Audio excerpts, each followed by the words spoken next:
Michael Weston. I used to be a spy until... We got a burn notice on you. You're blacklisted. When you're burned, you've got nothing. No cash, no credit, no job history. You're stuck in whatever city they decide to dump you in. Miami.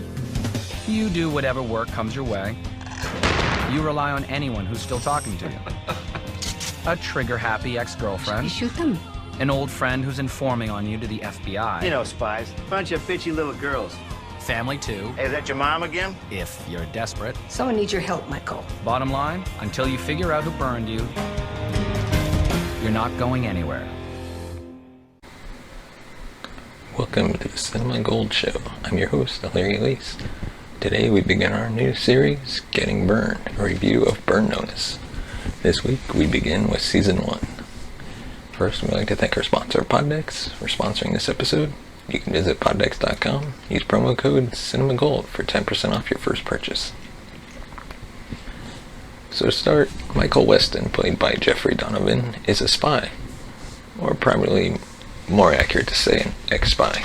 He's the subject of a burn notice, his agency's way of cutting off and blacklisting its employees. While in the middle of conducting agency business, he realizes he has been burned and is immediately beaten and chased through the streets of Nigeria. Probably the most telling moment in the entire sequence involves Weston stealing a motorcycle, yet stopping long enough to put on a helmet and his sunglasses, before continuing on his escape. Here's our protagonist. Sent to Miami so that the agency can keep tabs on him, Weston is reunited with his mother Madeline, played by Sharon Gless, Sam, played by Bruce Campbell, another former spy, and Fiona, played by Gabrielle Anwar, an ex-IRA guerrilla and his former girlfriend.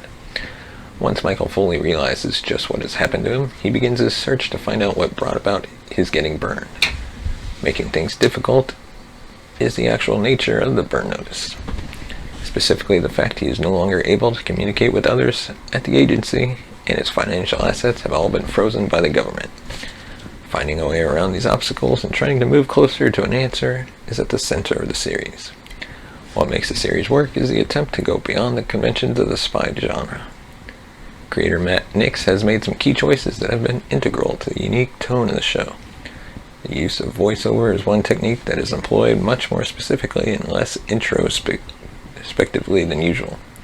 For instance, Weston's voiceover frequently offers information to a spy's approach, tactical maneuvers, technical skills, and undercover rationale, rather than insights into his feelings.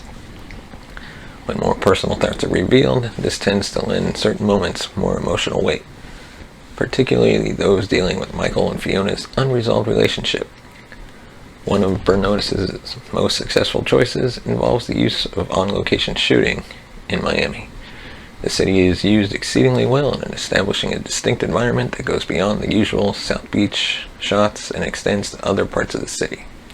The authenticity achieved by shooting on location, unlike the Miami, located yet mostly California shot in Dexter, goes a long way in making the series stand out. Glass, like Campbell, plays her role with a great deal of humor, a wonderful contrast to the character's neediness and manipulative tendencies.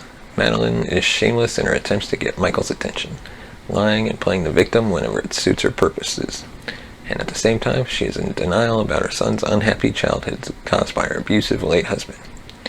There are some wonderful scenes between Michael and Madeline that addresses these issues in subtle ways, oftentimes with humor to diffuse the seriousness of the situation.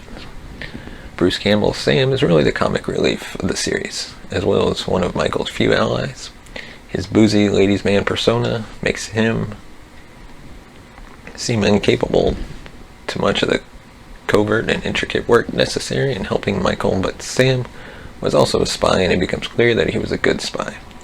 Fiona is portrayed as the trigger-happy, always ready for a confrontation counterpart to Sam. Fiona is happy as long as she is blowing things up. However, her relationship with Michael gives her another dimension as opposed to the crazy ex-IRA militant.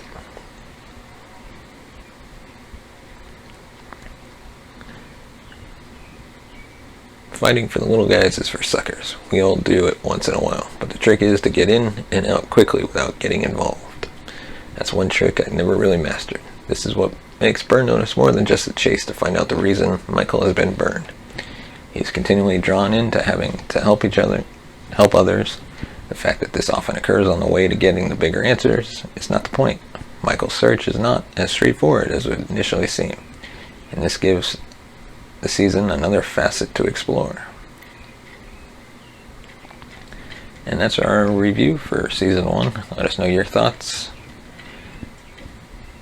Nothing really stood out for Season 1, so this was more of an overview of the show, what Season 1 really kind of brought on board for the upcoming seasons. Let us know your thoughts on Burn Notice in the comment section below. Hit that like button, be sure to subscribe, and hit that bell notification. Thanks, and we'll see you tomorrow.